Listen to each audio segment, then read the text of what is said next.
Et nous sommes en ligne avec Boris Ravignon, le maire de Charleville-Mézières. Bonjour et merci d'abord d'être avec nous. Vous, en tant qu'élu, justement, qu'est-ce que vous pensez de cette mesure, efficace ou pas, selon vous ? Alors, elle fait partie de l'arsenal des mesures dont on dispose et dans un certain nombre de circonstances, on y a eu recours, nous. Donc, je pense qu'on est sur quelque chose qui peut être utile, mais il y a des conditions pour que ça fonctionne.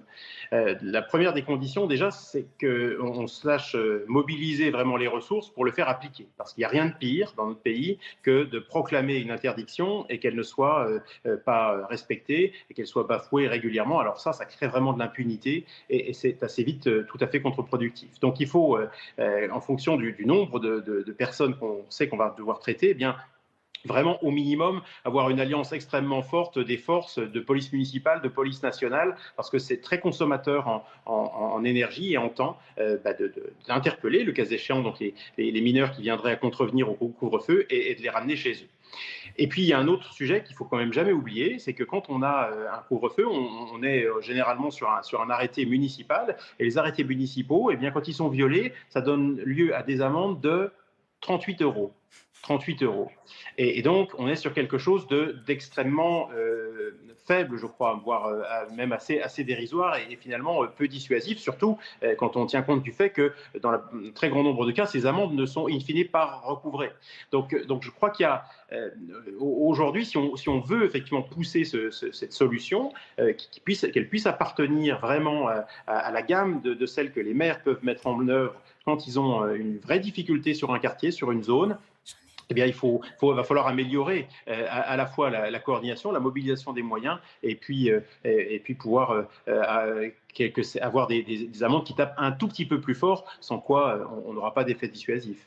Oui, et puis on entend aussi ce que vous dites. Quand vous mettez en place un couvre-feu, c'est un effort supplémentaire que vous demandez notamment à la police municipale. Alors, suivant la taille de la ville et le nombre de policiers municipaux dont on dispose, on imagine que pour un maire, ça peut être une solution efficace, mais qui demande tellement de réactions en chaîne que certains maires peut-être hésitent. C'est lourd aussi pour un maire de prendre cette décision. Tout à fait. Nous, on a mis en place ce dispositif, on l'a mis pendant la période Covid, ça nous aidait à effectivement contrôler le confinement, et puis on l'a fait plus ponctuellement, et on s'apprête probablement à le refaire sur un secteur très, très délimité, justement parce que comme c'est très délimité, je pense qu'on va pouvoir mobiliser là des forces sans ponctionner trop les forces disponibles pour le reste de la ville, parce que en fait c'est une mission supplémentaire, il faut vraiment le concevoir comme ça. Et je vous dis, il y a vraiment un impératif, c'est que quand on met en place un couvre-feu, il faut qu'il soit respecté, c'est fondamental.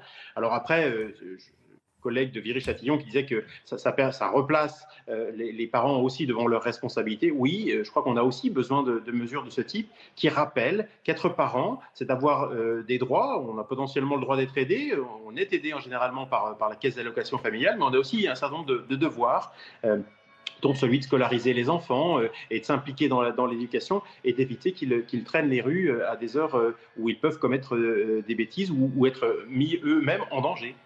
Lorsque vous avez mis en place ce couvre-feu à Charleville-Mézières, est-ce que vous avez vu parfois des jeunes mineurs qui étaient souvent les mêmes qu'il était nécessaire de raccompagner, à savoir que finalement les parents à qui vous aviez ramené un enfant la veille en disant il y a un couvre-feu, il n'a pas le droit d'être dehors, finalement étaient quand même dehors le lendemain ou le surlendemain? Oui, enfin, je pense qu'effectivement, les problèmes se concentrent sur un certain nombre de familles, mais ça, c'est je crois, quelque chose qu'on constate partout. On a heureusement, dans tous les cas, une écrasante, une immense majorité de nos habitants, de nos concitoyens qui respectent les lois, les règles, et seulement une partie d'entre eux ont des difficultés ou tout simplement choisissent de ne pas respecter la loi. Et donc, fort heureusement, on a toujours affaire à une minorité, oui. Merci beaucoup Boris Ravignon d'avoir été avec nous. Je rappelle que vous êtes maire de Charleville-Mézières.